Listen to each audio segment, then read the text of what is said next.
I have watched over 500 Amazon sellers scaling with VAs from FastTrackFBA VA Academy. What actions did they do before hiring the VA just by focusing on these three things, which will help you scale so much easier? What do you look for in a deal? What products do you focus on? If your answer to me is, I buy anything that makes money, this sounds reasonable, but it's a warning sign to me that you don't fully understand how your business makes money. Understanding good products and understanding it takes time for your product to get in and sell is the key to scale your business successfully and how to improve and to get better. And it's about finding deals which are going to stand the test of time and not crash. Big sellers who scale effectively focus on specific categories. Now, initially, I wondered why they focus just on one category when they could diversify. But what I've seen in the journeys of them scaling, they understand the brands within that category which they are sourcing that they want to work with because they have worked really well for them in the past. And then on top of that, they also know the distributors or the websites that they can buy from to get those products. Now, by focusing on a specific category allows you to understand the nuances of that category and the brands within it. Now, this knowledge helps you avoid, for example, IP complaints. If you're going to buy something like Milwaukee, could look amazing, great profit, but you're likely to get an IP complaint. You might also avoid things like high return rates. You've really got to understand about returns when doing fashion and sneaker reselling. If you get too many IP complaints, it could actually mean that you're going to lose your Amazon selling account, which is the last thing that you want to be doing. Now, the key to scaling an Amazon business is buying more stock. But the problem comes is if you are not confident in a product, in its brand, and the market that you're operating in, you are not going to buy much of that product. And if every single time you're buying a product, you're buying a new brand, maybe a new category from a new supplier, you're always going to be cautious. Therefore, you're not going to be buying very much. But if you understood the category that you're selling in, you understand the brand and you understand how well that brand sells, and then on top of that, you understand the supplier is legitimate and they've got a really good price offer for you right now, you are more than likely to be buying in much larger quantities because you understand that this today is a great deal. Now, this knowledge allows you to scale your business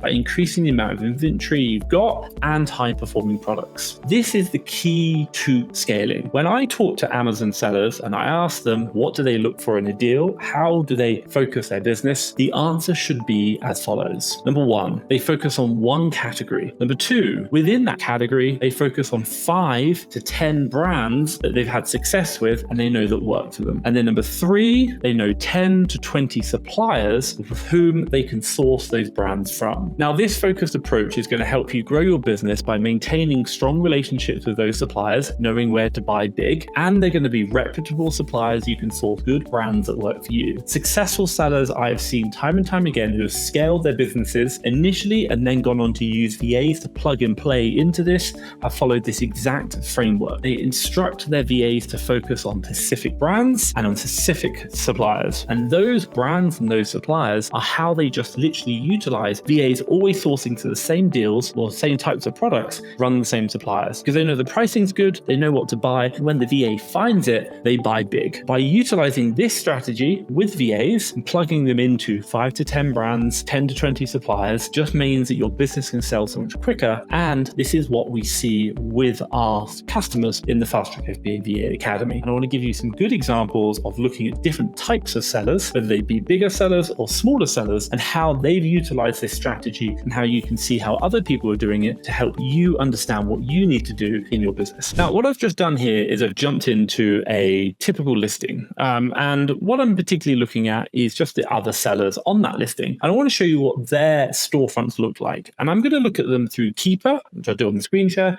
And I want you to understand what I'm looking at and how they've approached this.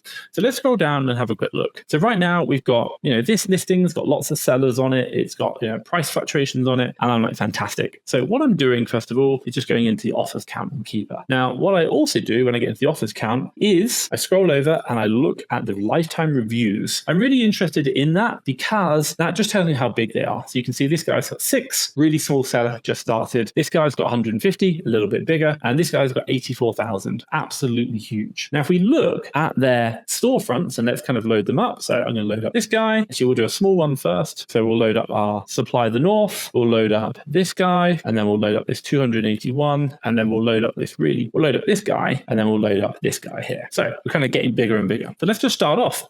So first thing first, we've got a new seller. Now, what you probably notice is that they sell Now, when we scroll down, they go into clothing, which is their category, and their brand is Nike. That's fine. We're not really expecting very much. Now, number 2, come down to this seller. This one's got 56 sales per month or 56 reviews. He's focused again on clothing and category, and he's focusing on just really one brand, Nike, Nike Jordan, Nike Air Jordan. Absolutely fine. This guy here, he's got 281. He's focusing primarily on shoes, clothing, and jewelry. So again, really focused on the one category. Look at his brand distribution, Nike, Brooks, Converse. He's basically telling you he's got 3 key brands that he's buying in one category. That's all he focuses on. Let's look at this guy. He's got 1,618. Now, I think if you got that, you'd be happy in your business. Let's have a quick look. 95% in clothing. Let's look at his brand distribution. The North Face is one of his key brands. Nike, Adidas. He's got some Crocs, he's got some Merrell, and he's got some other ones. But really, you can see that the majority of his brands are going to be those top 3. Let's have a look at this one. This is our big seller. He right now has got what? The majority of his products are in one category, clothing, shoes, and jewelry. And of those products, he has focused pretty heavily on Merrell as a brand. He's got a few other ones here, but you can see like it's actually pretty spaced out. He's just got very heavy concentration on one, but the rest of them are all pretty spaced out. So he's got really 10 brands there focusing. So what are we noticing is that a lot of these people are focusing on one category and then they spread out across the brands within that category, which is really helpful. So they're not buying anything that makes money because there is a lot of opportunity. They're buying the brands which work in the one category and they're thinking about that. Now, I want to show you another product, and this product is one that we see a lot of new sellers on. I want to use this as an example to help you understand how you can find other brands. Also think about the suppliers for those brands. So this product right here is a product that I've seen, and the reason why I've highlighted this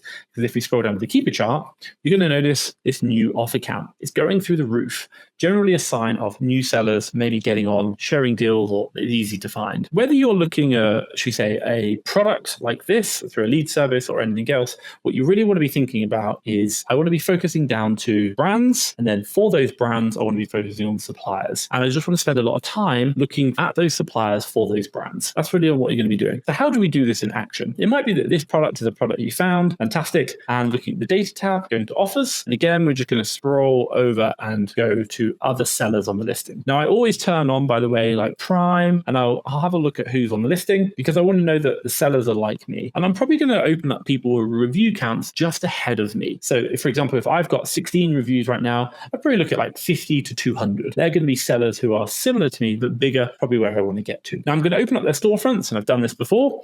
So I'm going to have a quick look down, and I'm going to have a quick look health and household. That's the category he's selling in. These are the brands he's looking at, and I see that this brand got a large distribution. Let's jump on again. This seller right here, health and household and beauty and personal care, pretty big. But he's a bit more wide, and what you probably notice, still not a very big seller, so kind of haven't focused down to the one category. What do you notice here? He's got a few brands. I'd be like, these are some interesting brands. You probably notice, obviously, he's got these like products here, Zara, Nike, Coach, going a bit all over the place. Something to be mindful of. This guy, 6 reviews, beauty and personal care. He's got some different ones. Obviously, it looks like it's probably come off a leads list. This guy, he's got 14 reviews, health and personal care. He sells a lot of these, and he's got Nike, this brand. So what would I do? I'd probably click on this product. If I see this brand showing up a lot, I would click on this brand, and I just want to see what other products. Now, you can see here, there's quite a few other products, very simple to see. And then on top of that, I would load up one of the listings. So for example, this listing here. Now I can see this listing, if I have a quick look, got lots of sellers on it. It's come up and down. The price has been fluctuating quite a lot. But what I can see is that it's probably going to be a product that I might want to buy because I've already found this one, which is a Orth Molecular Products. I've got another Orth Molecular Product right here. So my max cost is going to be $24.99.